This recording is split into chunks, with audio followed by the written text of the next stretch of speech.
নমস্কার, কেমন আছো সবাই? দীপ্তি স্ট্রিমের নতুন একটি ব্লগে তোমাদের সকলকে স্বাগত জানাই।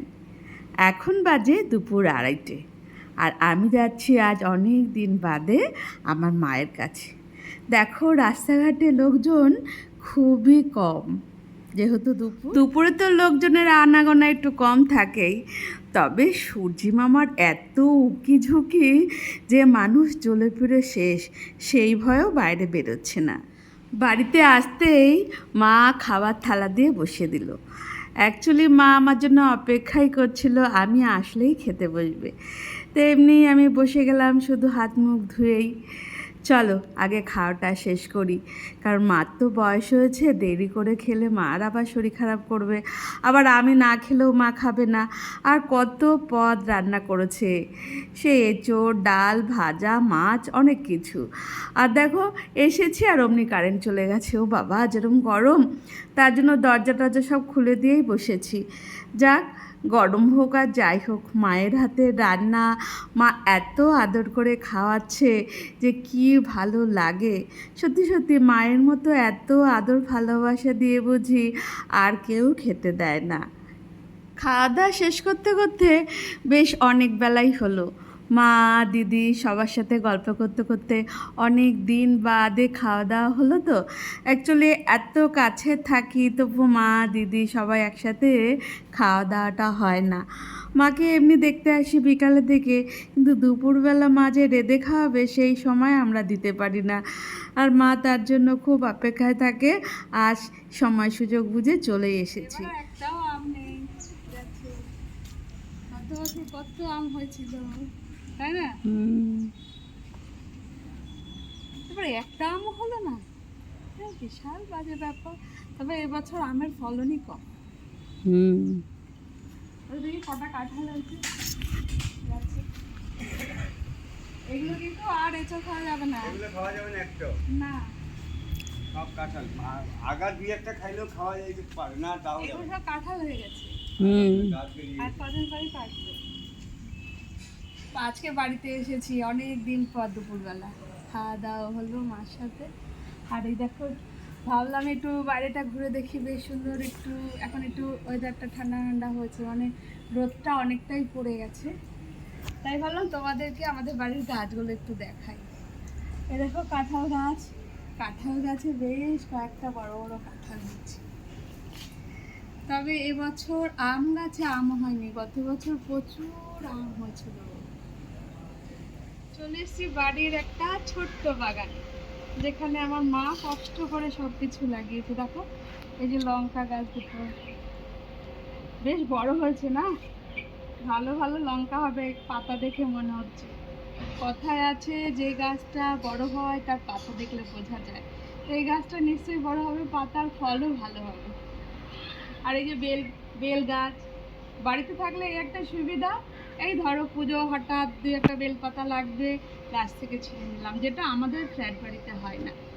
আর এই যে দেখো একটা ডালিম গাছ, কি সুন্দর ডালিম হয়েছে, এই দেখো, দেখতে পাচ্ছ তোমরা? ওই যে ওইখানেও হয়েছে। আর এই যে এদিকটা আসে, এই যে একটা পেঁপে গাছ,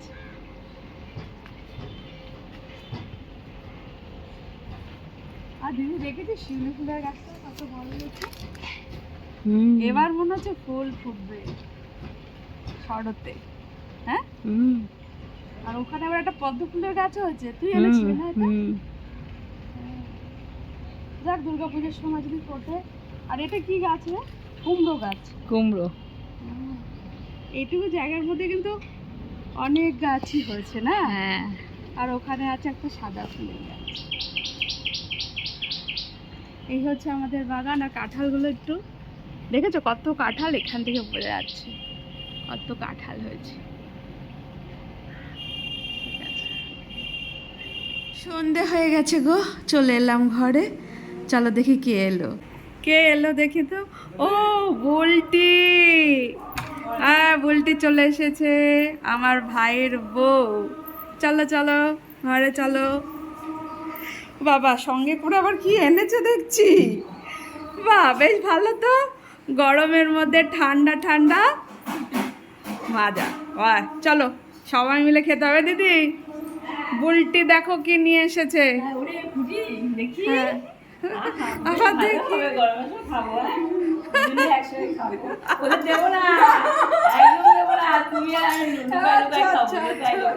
এত গরম তাই মনটা একটু ঠান্ডা ঠান্ডা চাইছিল। আমি ভাবছিলাম বাইরে বেরিয়ে গিয়ে আইসক্রিম কিংবা কোল্ড ড্রিঙ্কস নিয়ে আসবো। ও বাবা, ভাবতে ভাবতেই তো বুলটি মাজা নিয়ে চলে এসছে, তাও আবার বেশ ঠান্ডা ঠান্ডা। চলো আগে তাড়াতাড়ি খেয়ে নিই, না হলে আবার গরম হয়ে যাবে, তখন ভালো লাগবে না।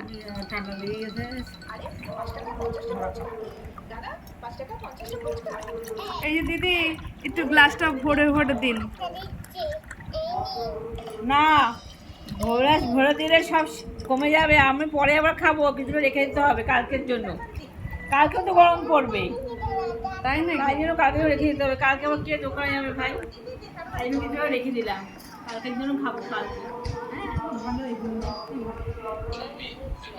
একটু বুলটিকে দে, বুলটিকে দে। আগে আটকে রাখো, হ্যাঁ আগে আটকে রাখ, নাহলে বিছানায় পড়ে যাবে। আটকে রাখো। আমার ছেলেকে অতটা দিবা?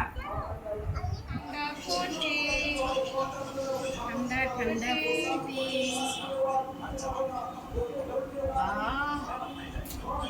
দিল তো পাগল হে।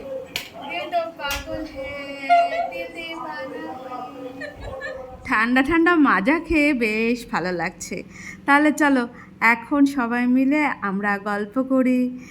মা, দিদি, আমি, এদিকে ভাইয়ের বউ এসেছে, অনেকক্ষণ চলবে আমাদের আড্ডা। তাহলে বন্ধুরা, এখন তোমাদের সামনে থেকে নিয়ে নিচ্ছি বিদায়। আবার আসবো অন্য কোনো দিন নতুন কোনো ভিডিওতে।